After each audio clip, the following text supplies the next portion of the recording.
नुपुर शर्मा ने एक TV show में पैगंबर इस्लाम से मुतालिक मुतनाज़ा बयान दिया है, जिसके बाद बढ़ते हुए गुस्से को देखकर इंडिया इस्लामी दुनिया में अपने दोस्त ममालिक को वजाहतें देने पर मजबूर हो गया है। बीजेपी से ताल्लुक रखने वाली नुपुर शर्मा कौन है? चैनल पे नए आने वाले दोस्तों से गुजारिश है कि इस चैनल को सब्सक्राइब कर दें और बेल आइकन को क्लिक कर दें ताकि नई आने वाली वीडियो आप तक बआसानी पहुंच सके।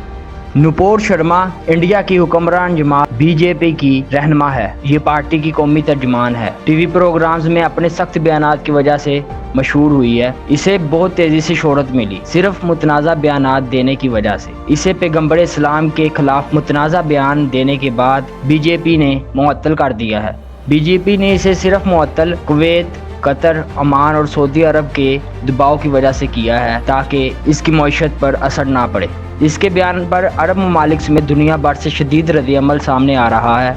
बड़ी तादाद में लोग ट्विटर, फेसबुक और इंस्टाग्राम पर इसकी मजम्मत भी कर रहे हैं और बाइकआउट इंडिया की मुहिम जोरों शोर से चल रही है। बाद ममालिक में इंडियन मसनूआत का बाइकआउट किए जाने की खबरें भी हैं। इस रद्द-ए-अमल के बाद नुपुर शर्मा ने अपना बयान वापस ले लिया है और बाकायदा मीडिया पे आकर इसने माफ़ी भी मांगी है। नुपुर शर्मा के खिलाफ तखीर से कार्रवाई पर हुकूमत पर तनकीद भी की जा रही है और मुसलमान एहतजाज भी कर रहे हैं। नुपुर तालिबे इल्मी के दिनों से ही बीजेपी के साथ अटैच है। इसके अलावा ये पेशे के लिहाज से वकील है। इसके खिलाफ तौहीन मज़हब का मुकदमा दर्ज कर लिया गया है, लेकिन ये सिर्फ अरब ममालिक से ताल्लुकात बहाल करने का बहाना है।